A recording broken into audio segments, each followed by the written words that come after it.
high school football game takes an ugly turn once Birmingham PD officers demand that the band stop playing and leave the stadium. I don't need this.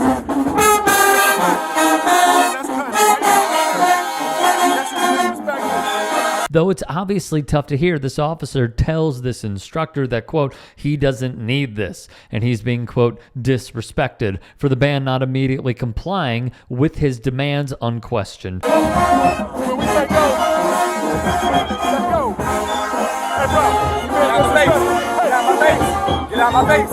That's okay. I got my troops coming. I got my troops coming. They're going to sweep their asses out.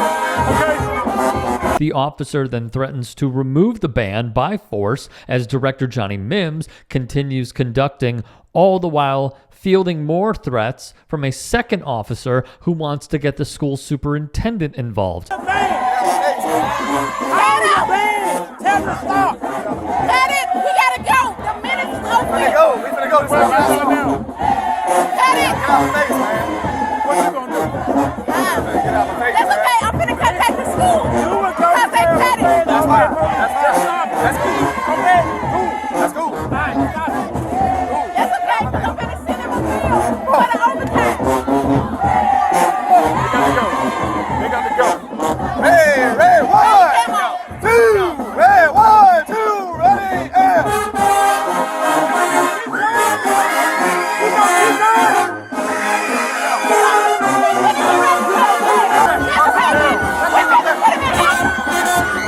Now, the sergeant on scene tells the director that he is going to get arrested as the band finishes their final song moments later now that the field lights are off. Something we have to mention is only around 3 minutes have passed since the officers first told the band to stop playing, so instead of patiently waiting for them to finish and uplifting young members of the community by letting them continue, they did exactly what we have come to expect.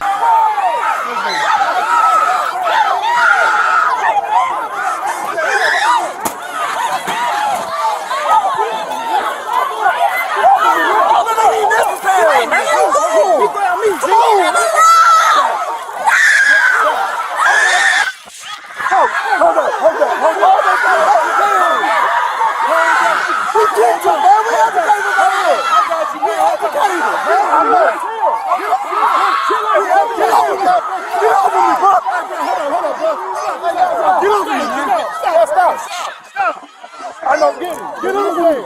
Put him in jail. Put him in jail. I'm finna tell you. Get over here, bro. You have to say right.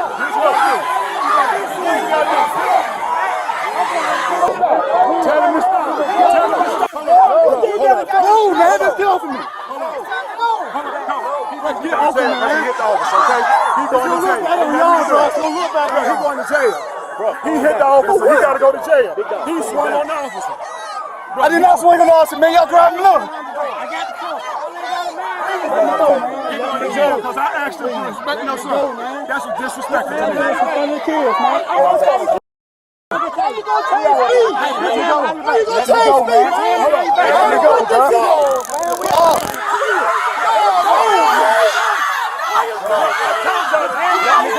Johnny Mims is then tased 3 times in front of all the student performers and band staff in yet another completely avoidable use of violence against a member of the community they're supposed to be serving, with the officers falling back on the typical disorderly conduct and resisting arrest to justify their unacceptable use of force here. Speaking to Roland Martin with his attorney, Mims explains the 5th quarter tradition that's very common among historically black high schools and universities and why it was important to let his band keep playing.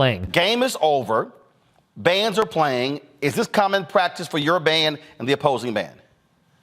Hi, Roland. Yes, this is a normal practice for bands, and it's across the country, for bands to get together and play, tunes after the game. A lot of the parents and fans of bands, look forward to the opportunity because there's opportunity to showcase just the bands at that particular time. And we were just doing what is just customary for bands to do around the country. So, and just in this case, again, both directors got together and said, hey, we're going to do play a couple extra tunes after the game. We're just going to do 3 tunes because, of course, it's Thursday night and we want to get our kids home because we did have, a school the following day. But that's the thing that the kids look forward to, is that opportunity to showcase what they've been working on all week. Typically the football teams, usually the 5th quarters that happen when both football teams are usually on the field. we have those opportunities for those teams to get together. They'll usually pray, or they'll kind of go over, some logistics or celebrate. And usually that's when the fifth quarter is happening. So you still have bodies in the stadium.